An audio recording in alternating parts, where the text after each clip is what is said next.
اسلام آباد کے sector F84 میں ناظم الدین روڈ کے اوپر جامع مسجد رحمۃ اللہ علیہ واقع ہے۔ پاکستان بھر میں بہت سی مساجد ہیں، لیکن ہم سب کی خواہش تھی کوئی ایک ایسی مسجد ہو جس میں رسول اللہ صلی اللہ علیہ وسلم کی مسجد کی جھلکیاں نظر آتی ہوں۔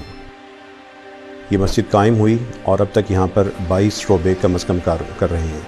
اگر کوئی شخص بھوک کا شکار ہے تو اس مسجد کے سامنے آ جائے، یہاں پہ مسجد دسترخوان لگتا ہے۔ روزانہ ظہر کی اذان کے بعد یہ دسترخوان لگ جاتا ہے، جماعت کے بعد کھانا ہوتا ہے، روزانہ 200 سے زیادہ افراد کھانا کھاتے ہیں۔ جمعے کے دن یہ تعداد 400 تک چلی جاتی ہے۔ اگر کوئی شخص بیمار ہے اور ڈاکٹر سے چیک اپ کروانا چاہتا ہے تو یہاں پہ مسجد کلینک ہے۔ اگر اس کے پاس دوائی کے پیسے نہیں ہیں تو مسجد فارمیسی سے دوائی حاصل کر لے، اگر وہ مستحق ہے فری میڈیسن بھی اس کو ملے گی۔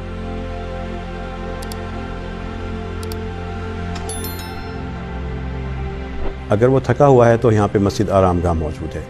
اگر وہ اپنے بچوں کی شادی کے حوالے سے پریشان ہے، باعزت طریقے سے ان کو رخصت کرنا چاہتا ہے یا ان کا نکاح کرنا چاہتا ہے، وہ پریشان نہ ہو، مسجد رحمۃ اللہ علیہ میں مسجد میرج ہال قائم ہے۔ یہاں پہ اس کو شادی کے تمام لوازمات مہیا کر دیے جاتے ہیں۔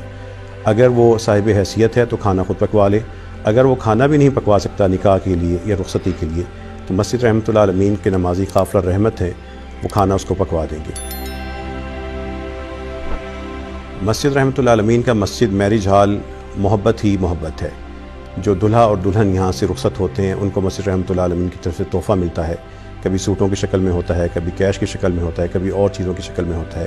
یتیم بیٹیوں کے لیے یہاں سے پورا پیکج ہوتا ہے، بیوہ ماں کی بیٹیوں کے لیے اسی طرح پورا پیکج ہوتا ہے۔ یہ تحفے اسلام آباد کے شہریوں کی طرف سے ہوتے ہیں۔ اسلام آباد کے شہری جامع مسجد رحمۃ اللہ علیہ کے ساتھ مل کر ایک شاندار تاریخ رقم کر رہے ہیں۔ ہمارے سماجی رویے اسلام کی تعلیمات کے یا تو مطابق نہیں ہیں یا اس کے بالکل برعکس اور متضاد ہیں۔ ان میں سے ایک چیز جہیز ہے۔ یہ وہ ناسور ہے جس کی وجہ سے ہزاروں بیٹیوں کی شادیاں نہیں ہو سکتی، وہ بوڑھی ہو جاتی ہیں، لاکھوں گھر اجڑتے ہیں۔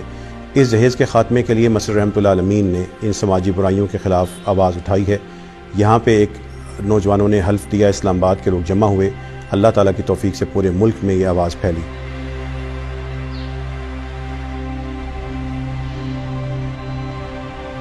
ایک شاندار شعبہ جو اس مسجد میں قائم ہے وہ ہے مسجد بیت المال۔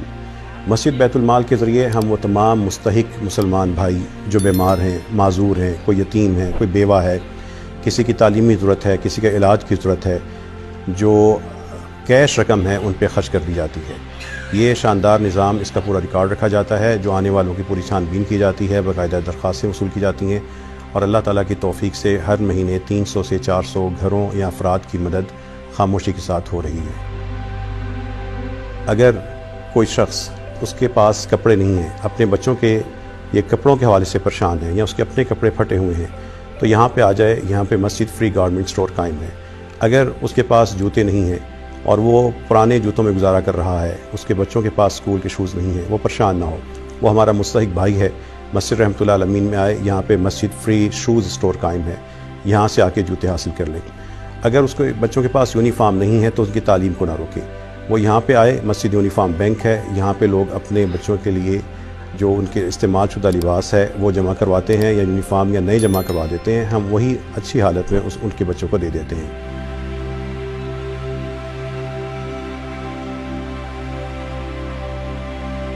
جو یہاں پہ آنے والا شعبے دیکھتا ہے تو وہ سوچتا ہے کہ یہ سارا کچھ کیسے ہو رہا ہے۔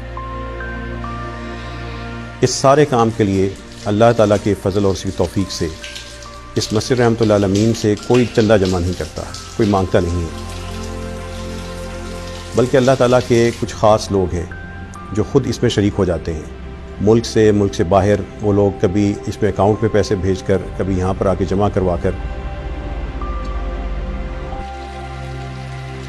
ہم نے ایک نظام بنا دیا، اللہ تعالیٰ وہ نظام چلا دیتے ہیں، لوگ اس میں شامل ہوتے جاتے ہیں، اور جو لوگ اس مسجد کے ساتھ شامل ہو رہے ہیں وہ قافلہ رحمت ہیں، وہ گمنام ہیں، لیکن اللہ تعالیٰ ان کے کام کو دوام عطا کیے جا رہا ہے۔